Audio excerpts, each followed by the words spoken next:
Welcome to Bonus Bytes, a special mini episode of the Triple D podcast. These bite-sized episodes are packed with information about disability benefits, disability news, and answers to your burning questions. Get ready to take a bite of what's going on this week. Here's your host, Michael Weiner. Well, welcome to another episode of Bonus Bytes.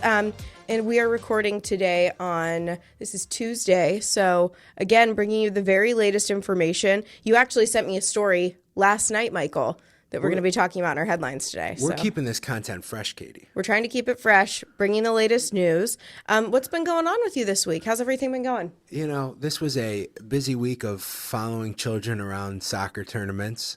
So work being my escape, I am very happy to be back in the saddle here with you today and giving people the latest in Social Security news. All right, awesome. Well, then let's jump right into headlines. So the first one, this is actually the one you sent me just last night. This was an email from the SSA, Social Security Administration, and it says the Biden-Harris administration released the president's budget for fiscal year 2025 for the Social Security Administration. So tell me what this said and what we can expect for the next year. Yeah, so at this point, it's a proposed budget for Social Security, which came directly from the White House. What it is basically this is an annual thing where the government says how much money they're going to spend on different things. Of course, this then has to be approved by the Congress. However, there's some important changes and updates in it. First of all, the amount of money, and we're not talking about the amount of money that's going to be delved out to beneficiaries. That amount of money is in the hundreds of billions of dollars, but Social Security has specifically requested $15 billion, which is about a 9% increase over last year, which will allow them to continue to expand their services and really do more work and better work. There were some big changes that happened to Social Security last year, namely the administration lost many employees, which was shocking to me and it's been a progression over a number of years. But there's always a fear that if Social Security does not get increased funding, they won't be able to replace the employees that they've lost, which creates a problem when we talk about things like customer service. Social Security, the new commissioner has made it a priority to reduce the amount of wait times, both when you're in the Social Security office to get help, but also really important on the phone. I mean, we've talked about how it takes an average of about half an hour longer to get Social Security on the phone when you call. Their goal with an improved budget is to get it down to about a 20-minute hold time. So imagine that being a goal, to only make people have to wait an average about 20 minutes. Social Security has requested more money than in the past so that they can replace the employees that they've lost, increase the number of services that they can have to make it so people don't have to wait as long when dealing with Social Security, and also just improve their IT. Because this is something that I notice every day. Social Security is working with really outdated software, outdated equipment, which is kind of ironic when we're talking about a government agency that has billions of dollars to throw at problems. They need to update what they're working with. So I personally really hope that we see this budget get passed. Of course, it's something that's not a bipartisan issue, and we'll kind of talk about that in a few minutes with another one of our headlines. But it is big news whenever the White House puts out its proposed budget.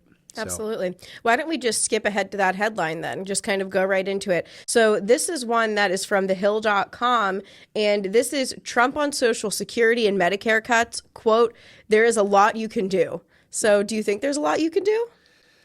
That remains to be seen. I mean, so just to kind of give everybody a bit of the backstory, the one article was on the Hill, but really what happened yesterday, former President Trump goes on to CNBC's Squawk Box and The interviewer from CNBC said, one area where it seems like there isn't much divergence between the Democrats and the Republicans is is when it comes to entitlements, which, by the way, the word entitlements, when we talked about this on our TikTok channel, raised a lot of questions, and I think we'll spend some time talking about that this week. But, President Trump responded to the interviewer and said basically that he disagreed, that he does see a lot of divergence between the left and the right and how to deal with Social Security, and said more or less that there's a lot of waste in the program, and he believes that there are things that can be done to cut out that waste.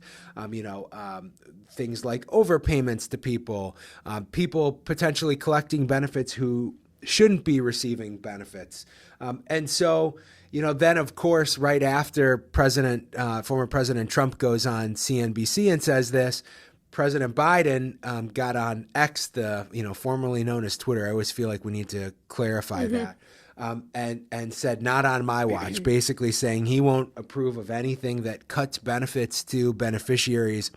So, it's just interesting to see how that kind of back and forth is already playing out as we gear up for the election in November. But, kind of going back to the budget that we were talking about earlier, they are looking at ways that they can reduce waste in the system. And I, for one, I'm in favor of waste as long as that waste doesn't come on the heels of taking benefits away from people who need it. Because even just preserving disability benefits it's expensive and it's challenging for people to just receive the ongoing care that they need to meet Social Security's standard of proof.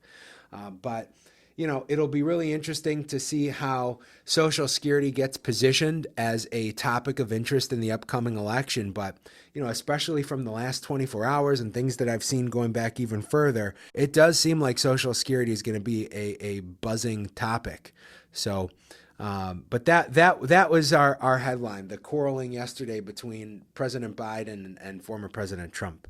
That's right. And of course, we'll be keeping everyone up to date on anything else that develops with that or anything else as far as it pertains to Social Security disability benefits here on the podcast and also on TikTok. We kind of do those up-to-minute updates. So if we see a headline, we like to throw something up so that we can educate everyone about it. So if you're not following us on there, go ahead and follow at Backwards Hat Barrister on TikTok. We're also on Instagram. Just a wealth of information there. Yeah. So thought I'd give that a little plug as well. So we were talking about overpayments, and that's kind of what our next headline is about. And this was from Nosker. And the headline is SSA issues new emergency message about overpayment waivers. So break this one down. So this is something that comes up a lot, where Social Security will overpay people who, for one reason or another, did not maintain their eligibility to receive any type of benefit. It's not just a disability problem. Sometimes it's, receiving widow's benefits, or even a family that was receiving a retirement check. They notify Social Security about a death, yet they continue to receive a check in the mail every month. Now, there's always been two prongs to the Social Security test for whether or not, when people oftentimes request a waiver of an overpayment, the first prong is the person has to be without fault, right? So you can't knowingly keep information from Social Security just to keep cashing checks and then request that they waive the overpayment later. And second, recovery would either defeat the purpose of the act or be against equity and good conscience, right? So basically, that's fancy language for saying if Social Security were to recover, they don't want Americans to be crippled when they did nothing wrong. They don't, an overpayment isn't their fault. Now, we've got to go back in history because, beginning in March of 2020, when Social Security started shutting a lot of their offices down during the COVID-19 pandemic, there was chaos when it came to communicating, hey, I'm going back to work, to Social Security, or hey, my family member passed away. All these, and what happened was people were trying to do their part in giving Social Security good information. They assumed that maybe Social Security was collecting payroll information or processing it. They weren't, because the agency was kind of at a standstill with many things for a number of years. in fact, they explicitly stopped trying to collect on overpayments. That was one of the services that was basically put, or one of the things that they're supposed to be doing that was put on hold for much of the COVID-19 pandemic. But then, because they stopped making efforts to collect that money, people kept getting paid who weren't supposed to be paid.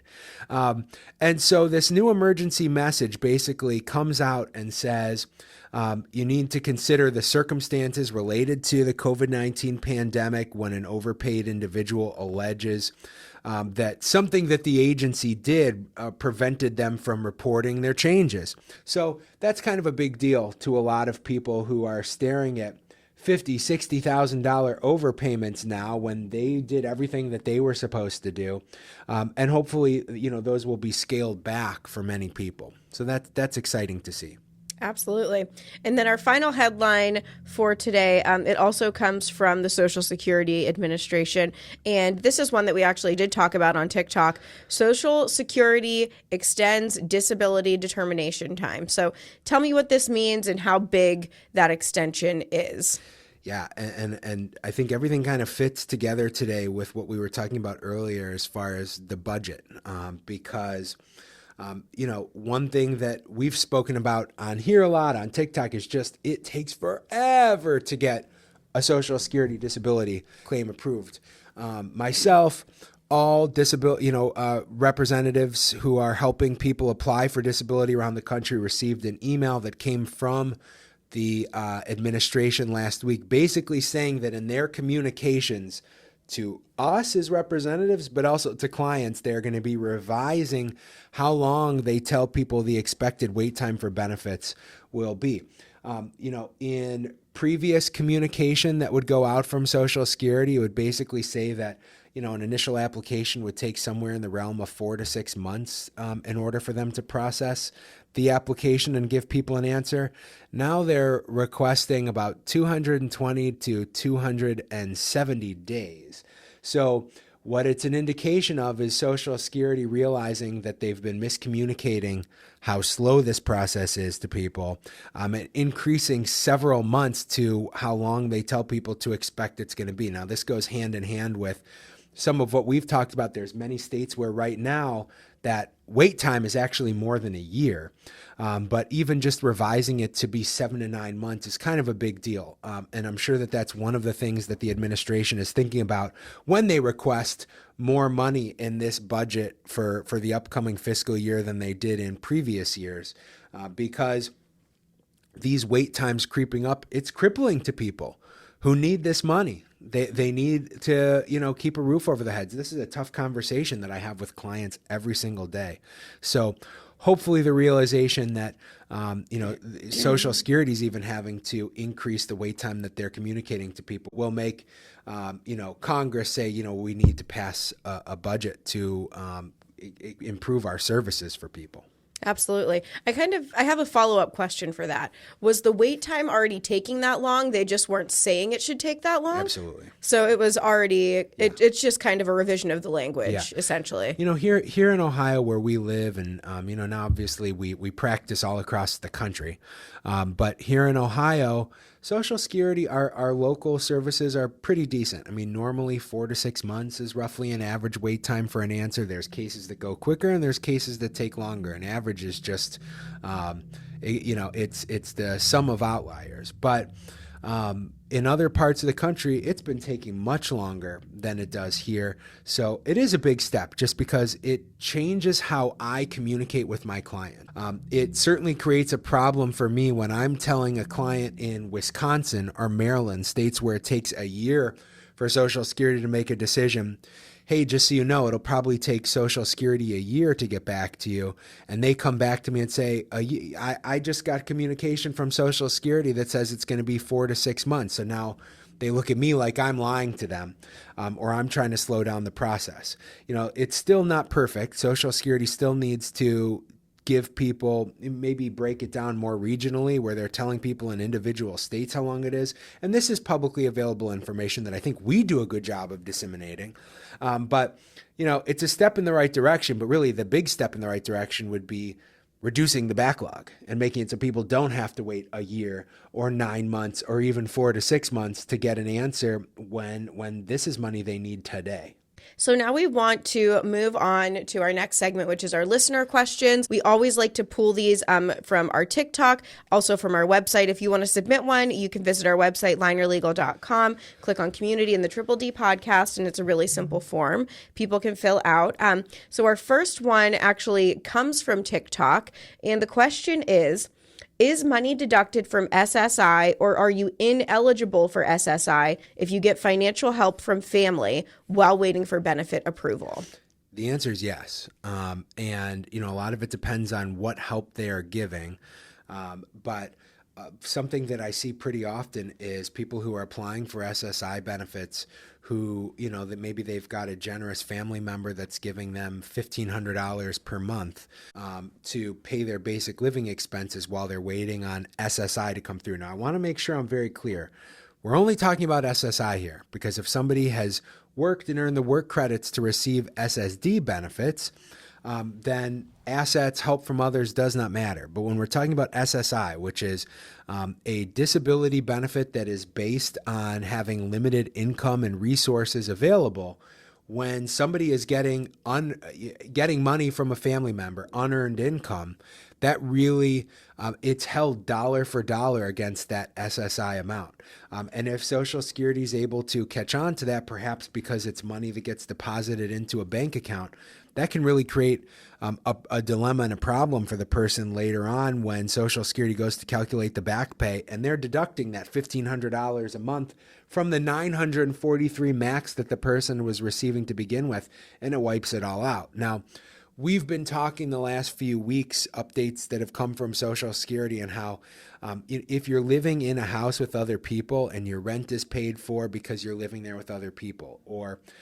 you're living in a house with other people and you're just taking food in the house, Social Security has historically deducted about a third of your SSI monthly check to say you don't need all the money that we would pay you because you're getting free food and free shelter. Now they're going to be removing those. But if you're taking cash or you're taking, just gifts from other people to pay your bills while applying for SSI, while receiving SSI, it can zero out what you would actually receive, yes. Mm-hmm. Okay, and moving on to our next listener question. This was submitted on our website. How long do I have to be living in a location before filing for disability benefits? The answer is 1 day. And this is something that comes up a lot because, we have clients who move all over the country. Makes sense when people are out of work and they don't have the income that they need to provide for themselves. A lot of times they have to move where it's cheaper or move with family, which may mean moving out of the area where they applied for disability benefits. But as soon as you move, you establish residency in a new location, you can go into the Social Security office, update your address, and they will treat you like you have been living there as long as anybody else. Okay. Pretty simple answer there. Mm-hmm. Okay. Well, that is all that we have for Bonus Bytes for this week. A lot of really good information, a lot of, news that's going to be coming in. And again, if anyone does have any questions, make sure that you follow us on our TikTok at Backwards Hat Barrister or submit those on the website, linerlegal.com. Before we go, I want to chat about our episode that's coming out next week. So you had a conversation with Nikki Johnson from the Epilepsy Association. This was a super interesting conversation. Yeah. So, I don't know if we've talked about it on Bonus Bytes. It's definitely come out in other platforms, but not many people know that when I was a child, I had epilepsy. So it's something that's near and dear to me, epilepsy awareness. And this month, one of the things I was talking about with Nikki was Purple Day, which is a day where it's just it's not a fundraiser. It's just to raise awareness about epilepsy. And really what we talked about that was fascinating to hear was just so many of the misconceptions that people have about epilepsy. One, how common it is, but two, how to respond to seizures. So I hope the people tune in. It was a great conversation. They're a great partner, the Epilepsy Association. It was really a treat to be able to have them join us on the podcast. All right, and that's going to be coming out next Thursday, March 21st. Thank you to everyone for listening, and we'll see you next week. See you then, Katie. Thanks for listening to Bonus Bytes, a mini episode of the Triple D podcast. Rate, review, and subscribe, and tune in next week for more disability news and headlines.